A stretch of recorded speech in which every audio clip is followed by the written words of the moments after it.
ayé ò lè báwọn tó gbàgbọ́ pa ayé ò lè.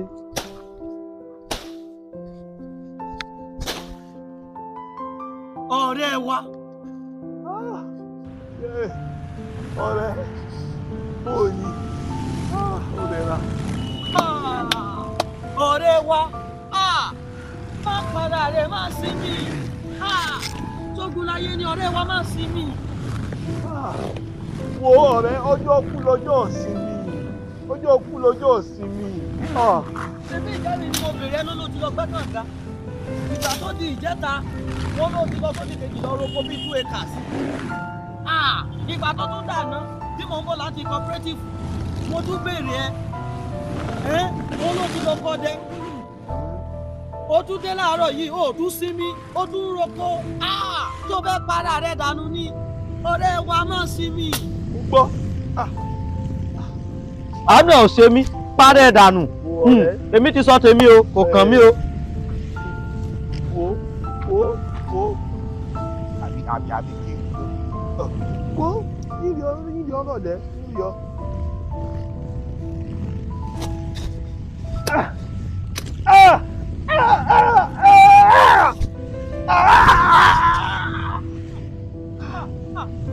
bàbá Tájù ṣe bá ọtí mò ń sọ rèé mo ní kó má sí mi má para rẹ̀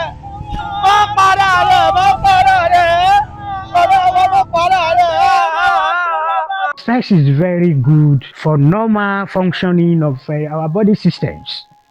When you are under stress, there could be spike in the release of sugar, and then the energy will be increased. You will be supplied with enough glucose. The energy is increased. You will be able to be very, very active. The brain will also be very, very active under stress. But that is what we call acute stress. Because when the stress occurs, certain hormones are released, like adrenaline, that will lead to cortisol. The cortisols and adrenaline are very important to control so many elements in the body.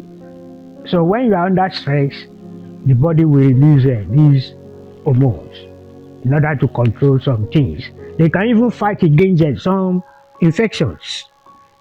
These hormones can fight against some infections, and they will heal you of many infections and ailments. So that is what we call the acute stress.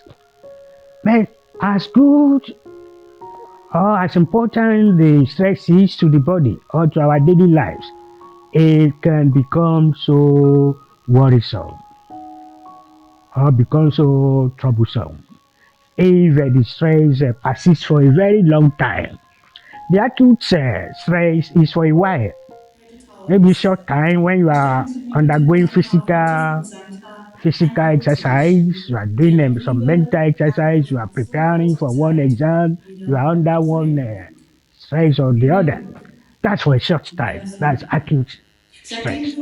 But when the stress carries for so long a time, when the stress stays for a very long time and the cortisol produced remains in the body for a very long time, we call that chronic stress. Chronic stress. This chronic stress is what is very, very dangerous to our lives, to the body systems. Chronic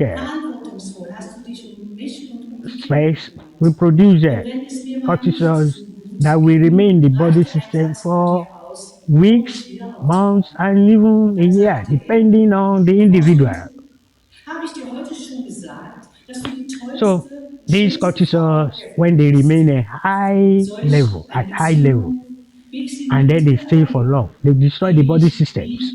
How do they destroy the body systems? They produce what we call free radicals. You have free radicals such as reactive oxygen species. You have nitrogen oxide. You have the metal groups. All these are released or are produced when there is enough, too much cortisol in the body, and this must not remain in our body systems for long. If they have to stay in the body system for long, they destroy most of the systems. And that is when we will now be experiencing so many symptoms of stress, like mental stress, behavioral stress, and even physiological stress. So the physiological stress is when the reactive oxygen is so much in the body, and the nitric oxide is also so much in the body. And what do? They have to combine with so many compounds in the body, thereby denying some of the enzymes. So therefore, many of these enzymes should not be able to function normally. And when the enzymes are not functioning properly, many physiological processes will be affected.